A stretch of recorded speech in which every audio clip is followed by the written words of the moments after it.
Herkese merhaba arkadaşlar. Emanet dizisi yeni bölüm analiz videoma hepiniz hoş geldiniz. Dizimizi daha rahat izleyebilmeniz için birçok altyazı ile eklemiş bulunmaktayım.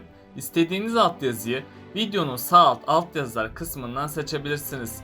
Lafı daha fazla uzatmadan dizimize geçelim. Seyrin artık harap olmasını istemiyorsanız, Yaman'ın Seher'e kendisini affettirmesini istiyorsanız beğeni tuşuna basalım ve kaç kişi olduğumuzu görelim. Seher Yaman'dan ayrılacak mı? Seher Yaman'a bir şans tanıyacak mı? Ali ve Kiraz evlenebilecek mi? İşte bütün sorularınıza cevap vereceğim arkadaşlar. Bu videoyu sonuna kadar izlemenizi tavsiye ederim. Emanet dizisinin yeni bölümünde Seher sahte dosyadaki fotoğraf ve belgeleri incelemişti. Seher bunları incelerken hayatının şokunu yaşayacak. Çünkü Seher Yaman'ın kendisine kötü davranma sebebini artık anlayacak ve Seher büyük bir darbe alacak. Tabi bu sırada Yaman da Seher'e güzel hediyeler alacak. Ve Yaman Seher'in gönlünü kazanmaya çalışacak. Ama Seher için artık bunların hiçbir değeri kalmadı. Seher kendisine güvenmeyen birisiyle yaşamak istemeyecek. Hatta Seher Yaman ile olan yollarını ayırmaya düşünecek. Son bölümde Seher'in yüzüğü çıkarması da bunu kanıtlamaktadır.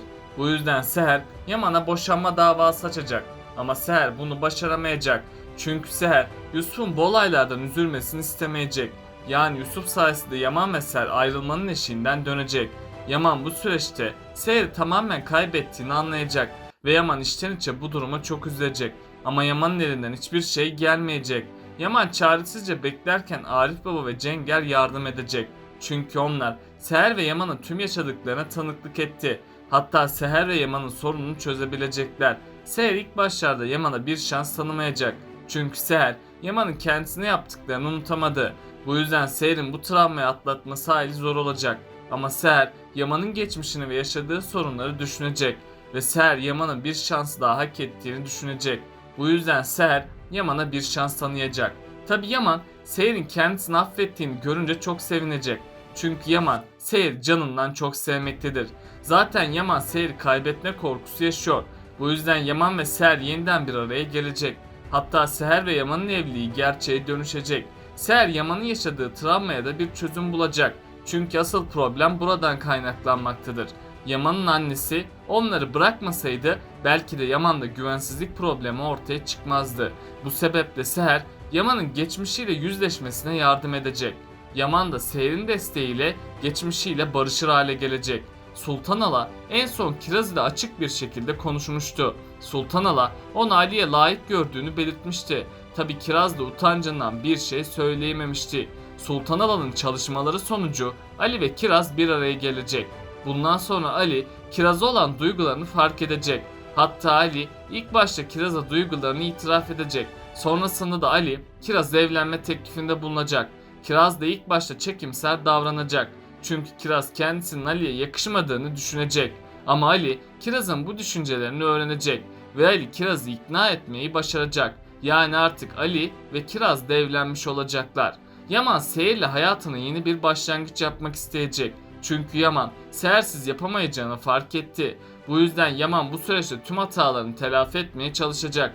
Ama Seher Yaman'dan uzaklaşarak ona bu şansı tanımayacak. Yaman da bunu fark edince üzülecek. Hatta Yaman'ın hakkını her defasında Seher'e yaptığı hakaretler gelecek. Yaman bunları hatırladıkça kendisini affetmeyecek ve Yaman büyük bir çıkmaza doğru sürüklenecek. Ayrıca Yaman tüm ümidini kesmişken yardımına Arif Baba yetişecek. Arif Baba Yaman asla pes etmemesi gerektiğini söyleyecek.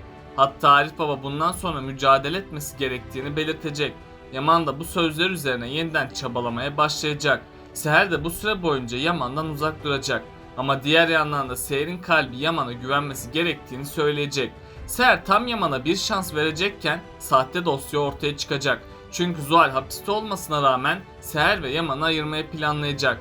Ve Zuhal Seher'e gerçekleri anlatacak. Seher ilk başta bu söylenenlere inanmayacak.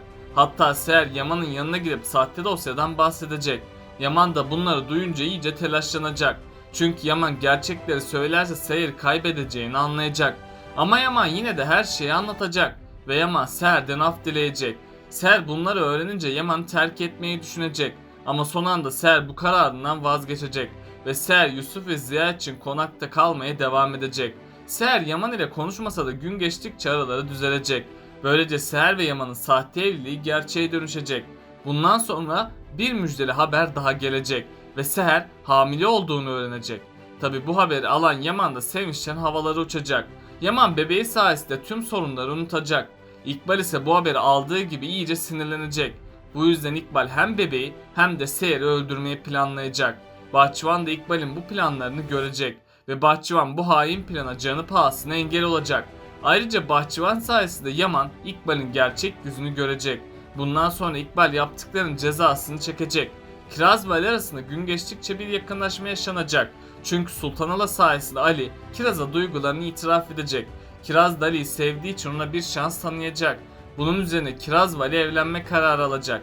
Yani yakında Kiraz ve Ali de evlenmiş olacaklar. Ama çiftimizi bir tehlike beklemektedir. Çünkü Kiraz kendisini ilgilendirmeyen konulara karışmaktadır. Eğer Kiraz tehlikeye bulaşırsa bu defa onun sonu gelecek. Ali de Kiraz'a sahip çıkamadığı için hep kendisini suçlayacak. Bu yüzden Kiraz'ın vedasıyla Ali hayata küsecek. En son Yaman dosya meselesini Seher'e anlatmama kararı aldı. Çünkü Yaman Seher'e gerçekleri anlatırsa onu kaybedeceğini bilmektedir. Bu yüzden Yaman bu olayın üstünü örtüp hayatlarına yeni bir başlangıç yapmak isteyecek. Yaman Seher'in kalbini onarmak için ona sürprizler hazırlayacak. Hatta Yaman tüm imkanını Seher için kullanacak. Ama Yaman'ın maddi gücü Seher'in kalbini onaramayacak. Çünkü Seher Yaman'ın kendisine yaşattığı cehennem dolu günleri hatırlayacak ve Seher Yaman'ın kendisine yakın davranmasından şüphelenecek. Çünkü Seher Yaman'ın yine kendisini yarı yolda bırakacağından korkacak. Bu yüzden bu defa Yaman Seher için mücadele edecek. Ama Seher Yaman'a herhangi bir yakınlık göstermeyecek. Sonradan Zuhal bir anda dosya meselesini ortaya çıkaracak. Çünkü İkbal Yaman'ın korkusundan buna cesaret edemeyecek. Zuhal de bunu fırsat bilip her şeyi Seher'e gösterecek. Zaten Zuhal bunu yaparak Seher ve Yaman'ı ayırmaya başlamaktadır. Zuhal, Yaman ve Seher'i ayıracağını sanarken olaylar farklı bir şekilde gelişecek. Çünkü Seher'in gerçekleri öğrenmesi Yaman ile olan sorunlarını çözecek. Aksi halde sonsuza kadar gerçekler ortaya çıkmayacaktı ve Seher de Yaman'ın güvensizlik problemine bir çözüm bulamayacaktı. Yani bu olayla Seher ilk başta Yaman'a kızacak. Hatta Seher Yaman'dan ayrılmayı düşünecek. Ama sonradan her şey bir anda düzelecek. Seher'in hakkında Yaman'ın geçmişi ve sorunları gelecek. Ve Seher tüm durumları bir araya getirip bir karar verecek. Tabi Seher'in bu karar vermesinde Cenger'in de ciddi katkıları olacak. Çünkü Cenger, Seher ve Yaman'ın tüm yaşadıklarını birebir tanıklık etti. Cenger bu konuya hakim olduğundan Seher ve Yaman'ın sorununu çözecek. Hatta Cenger hem Yaman'a hem de Seher'e abilik edip onları bir araya getirecek. Tüm bu olaylar yaşanırken İkbal de tüm kötülüklerine devam edecek. Hatta İkbal Seher'i öldürmeyi planlayacak. Ama hiçbir şey İkbal'in istediği gibi sonuçlanmayacak. Ve Zuhal gibi İkbal'in de gerçek yüzü sonunda herkes anlayacak. Ama Yaman bu gerçeği öğrendiğinde iyice sarsılacak. Çünkü Yaman şimdiye kadar İkbal'e güvendi. Ve Yaman İkbal'in bir hain olduğunu göremediği için kendisine kızacak. Tabi Yaman kendisine kızdığı kadar İkbal'e de ceza vermeyi düşünecek. Ama Seher Yaman'ın suç işlemesine engel olacak. Ve Yaman İkbal'in tutuklanıp cezaevine girmesi için tüm imkanını kullanacak. Böylece İkbal'in sonu kimsesiz bir şekilde cezaevinde geçecek. Peki sizce Seher Yaman'dan ne kadar süre ayrı kalacak? Aşağıda yorumlarınızı bekliyor olacağım.